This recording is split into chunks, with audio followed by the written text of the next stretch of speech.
Bonjour tout le monde, c'est Cob le jeune, j'espère que vous allez bien. Écoutez, moi ça va super bien.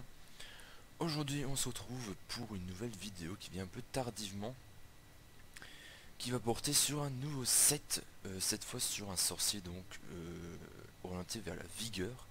Alors pourquoi cette absence de vidéo pendant déjà 2 semaines? C'est tout simplement parce que j'ai des petits soucis techniques au niveau du montage des vidéos, mais surtout à cause de la 1.6 qui est arrivée donc entre temps.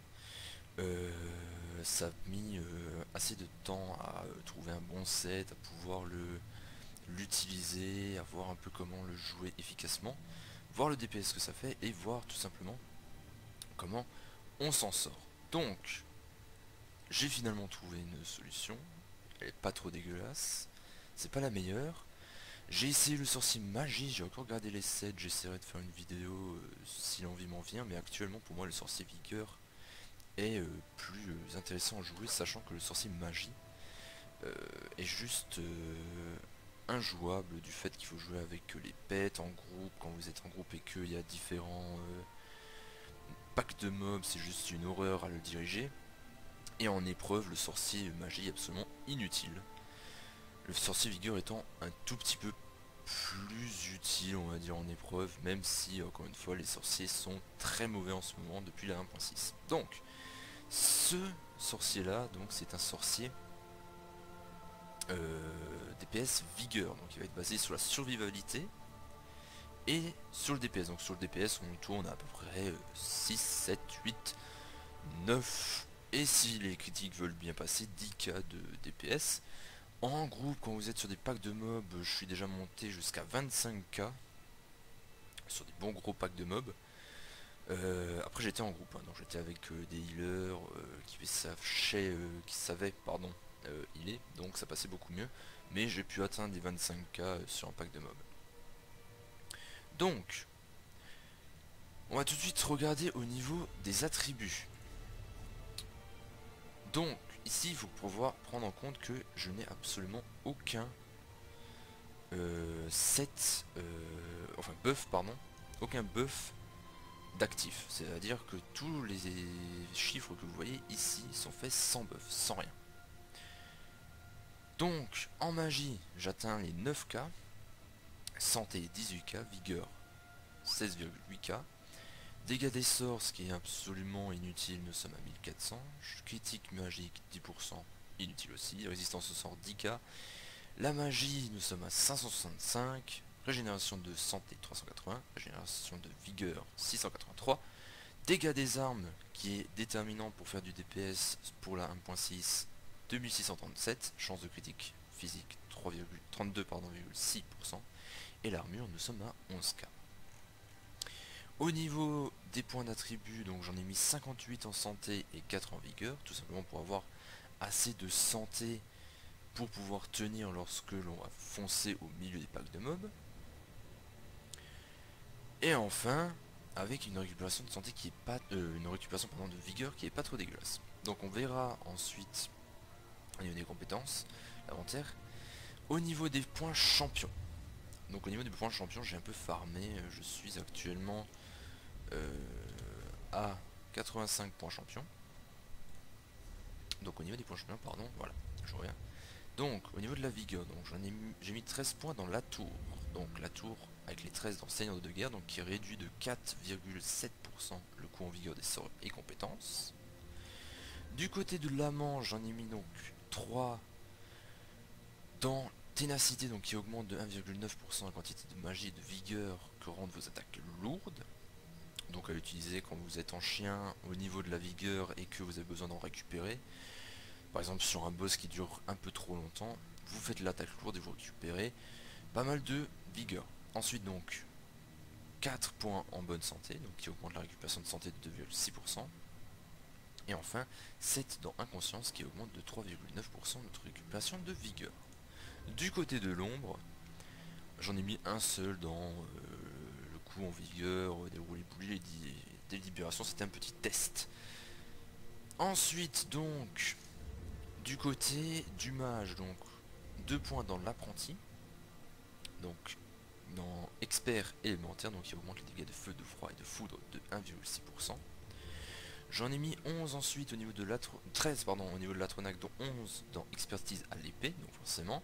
Donc il augmente les dégâts de vos attaques légères et lourdes à l'épée, la dague ou l'épée à 2 mains, à prendre en compte. Donc la plupart du temps, si vous voulez aller avec un objet à 2 mains, prenez l'épée à 2 mains, c'est tout de suite beaucoup plus simple que si vous allez dans expert arme lourde.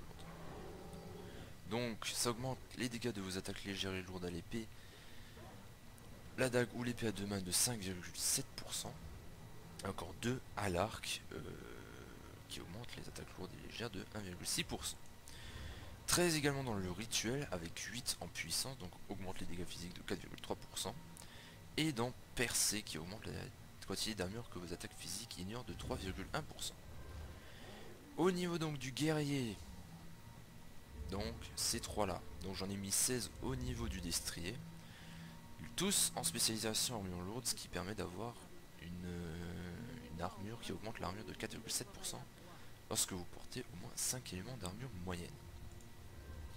Ensuite donc 6 dans la dame, 6 en tant que défenseur élémentaire qui réduit les dégâts de feu, de froid et de foudre que vous subissez de 3,5%. Et enfin 7 dans le seigneur, donc avec 6 en récupération rapide qui augmente l'efficacité des soins reçus de 2,9%, c'est toujours plus sympathique pour le healer. Et enfin 1 en nutrition qui permettra d'augmenter l'efficacité de potion de soins de 1%. C'était aussi pour un test, mais finalement je l'ai gardé parce que c'était pas trop mal. A noter que tout ça a été fait vraiment, on va dire, en freestyle, hein. Je l'ai fait vraiment selon mes envies. Vous pouvez les distribuer selon ce que vous voulez, mais moi je trouvais que c'était pas trop dégueulasse et ça permettait d'avoir des stats pas trop déséquilibrées au niveau de certaines choses. Ils ont défoncé ma gargouille, c'est super. C'est pas grave, j'essaierai de la retrouver. Donc, au niveau du reste, on va donc maintenant regarder le stuff. Alors le stuff est entièrement lootable sauf évidemment les bijoux. Alors, on a ici 5 objets au niveau de la rage de Hunding. Donc la rage de Hunding que vous pouvez crafter au niveau de la marche de la Camarde au sud, à l'arche brisée. Et l'autre set que vous pouvez crafter, qui est la poigne de cendre en 4 objets. Qui, elle, se craft, que vous pouvez crafter aux éboulis ici. Donc, au surplomb du cours de magma. Voilà. Comment est-ce que j'ai réparti ça? Donc, en casque, le casque de la rage de Hunding. Donc, avec un enchantement de vigueur. Très infusé. Les épaulettes, pareil, rage de Hunding. 238 en vigueur, en divin. Là, le gilet, pareil. Rage de Hunding en infusé, vigueur. Tous les enchantements ici vont être en vigueur et tout va être en intermédiaire, car cela va augmenter la vigueur maximale disponible et la régénération de vigueur. Ensuite, la ceinture de la rage de Hunding, divin, vigueur. Brassard de la rage de Hunding, un intermédiaire en vigueur et en divin également, donc ça en fait déjà 4 en vigueur. En divin, pardon. Les bottes de pointe de sang, donc là je me suis trompé, mais au final ça n'a pas trop d'incidence, donc au lieu de l'en mettre en divin, je l'ai mis en infusé pour tester, ça n'a pas trop d'influence. Enchantement vigueur. Et enfin les gardes de la pointe de cendre en infusé, enchantement vigueur. Donc on est à 4 objets pointe de cendre et 5 objets en rage de Hunding, je le répète. Au niveau du collier, j'ai pris un collier tout simple, donc avec l'enchantement de dégâts des armes, plus encore évidemment le très robuste. Ensuite donc nous en avons deux qui est le bandeau de l'alliance de l'élément de l'ensemble, l'œil d'aigle. Donc ceux-là sont lootables, notamment à Cyrodiil. Et vous pouvez le trouver dans pas mal de marchands de guildes. Donc là, 2 objets ajoutent 600 chances de critique physique. Donc je l'ai pris parce que c'était un set, mais au final vous pouvez le laisser tout pareil et prendre des anneaux tout simples. Donc robuste et enchantement de dégâts des armes sur les deux.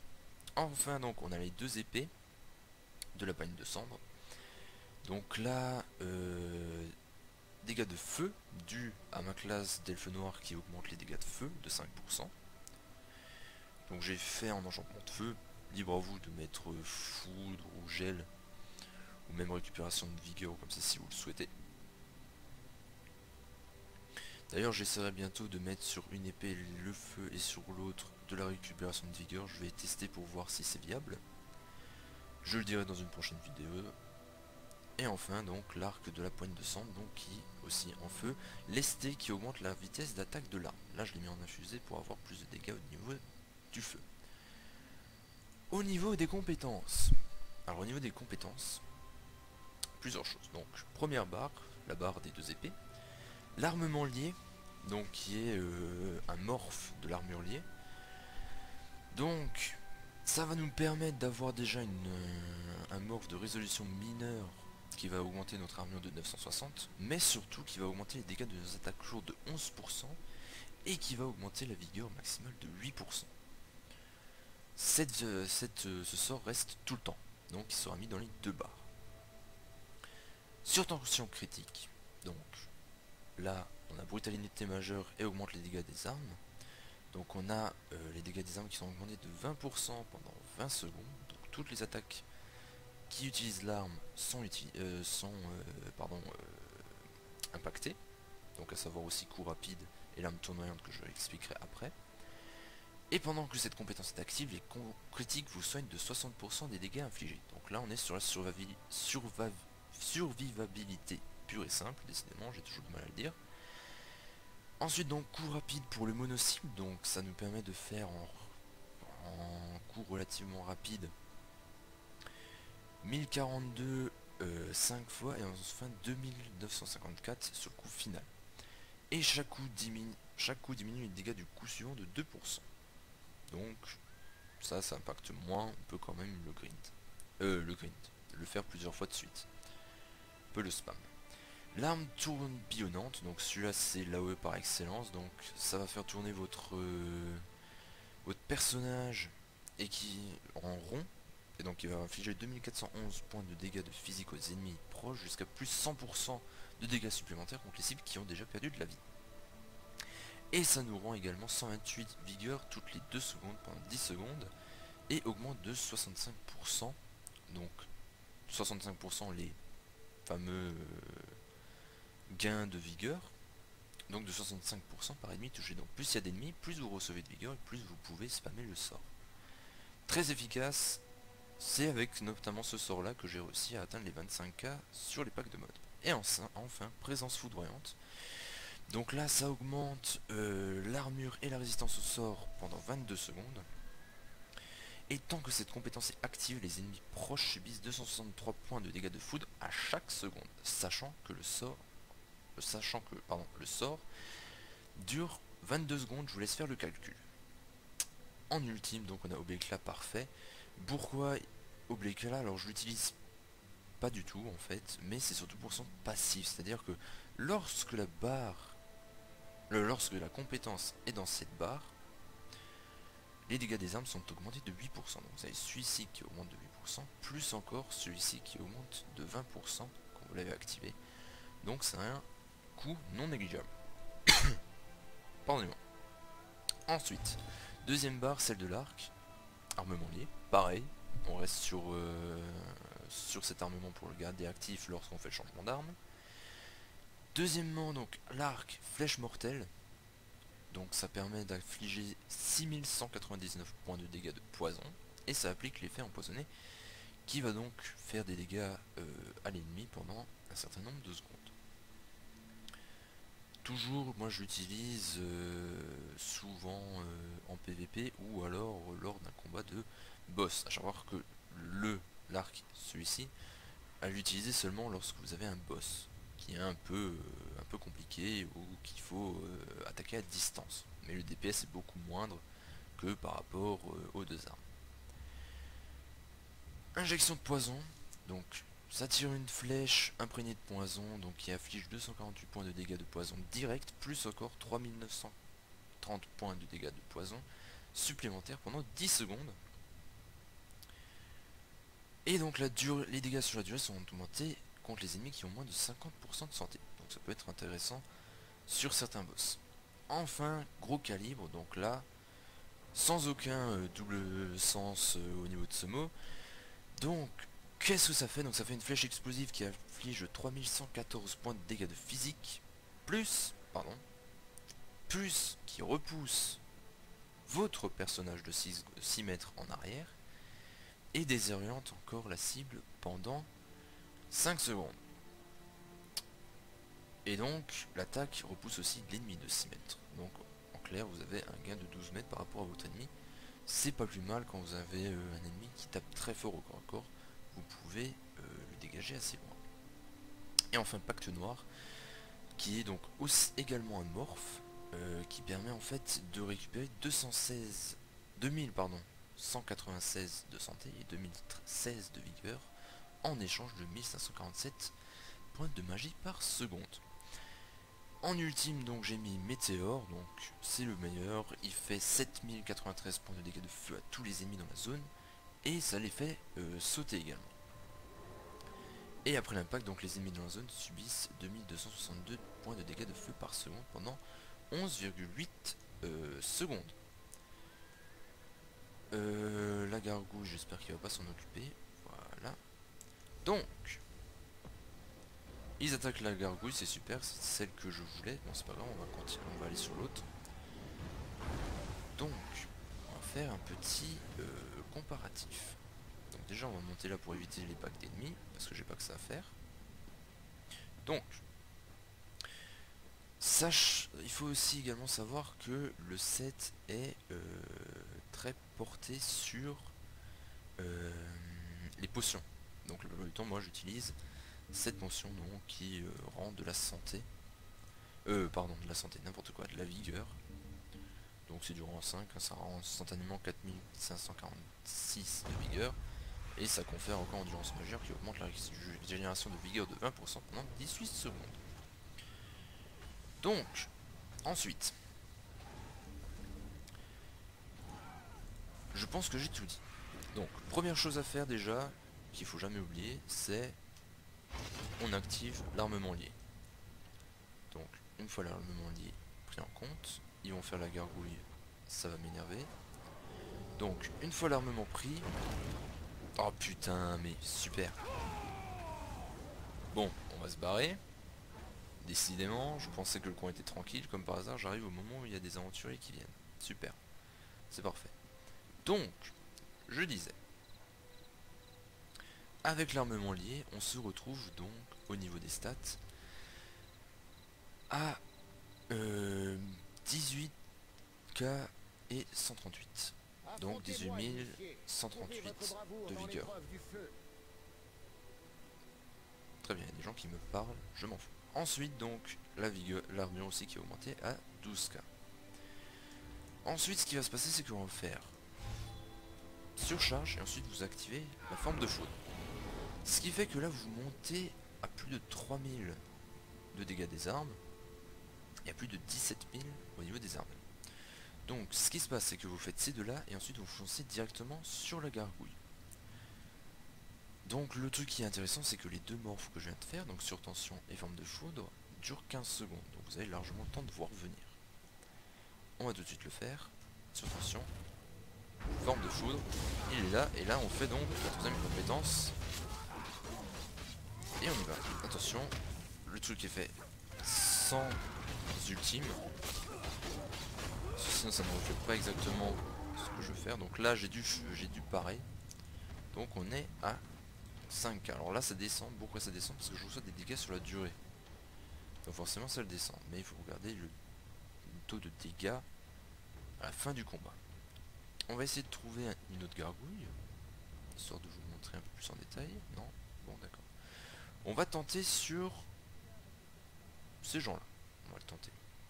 Je parie rien, je l'ai jamais fait. Hop. Hop. Alors on y va. Tac. Tac. Là. Utilisation de la météore. On récupère de la vie. Tac. Hop là. Là on va s'occuper des derniers qui restent. Tac. Et tac. Et là donc on finit avec à peu près 6K. On n'a pas eu beaucoup de coups critiques, donc évidemment c'est une fois sur 3, les coups critiques ont été nerfés.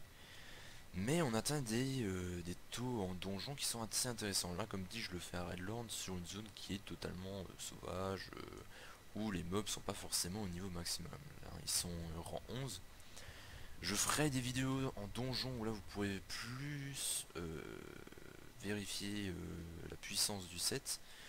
Peut-être que j'en ferai une ce soir et que je la diffuserai demain. Tout dépend en fait de comment est-ce que les gens de la guilde vont se débrouiller. Ou alors je le ferai en pick-up, peu importe, mais je pourrais vous montrer plus en avant. Là, effectivement, c'est pas très ragoûtant, mais comme dit, l'utilisation de l'ulti est souvent utilisée dans les forums qui vous montrent des chiffres à 12K. Là, je vous montre que c'est à 6, 7, 8K, mais sans ultime. Forcément, avec l'ultime, on monte le DPS beaucoup plus rapidement. Donc j'espère que cette vidéo vous aura aidé à essayer de faire un so-so vigueur. Je sais pas si je le ferai en magie, ou pire mettez-les dans les commentaires, mettez un petit j'aime, histoire de savoir si je dois refaire le sorcier magie et que je vous le montre. Et sur ce, on se retrouve pour un nouvel épisode dans quelques jours. Sur ce, bonne soirée à tous et à bientôt.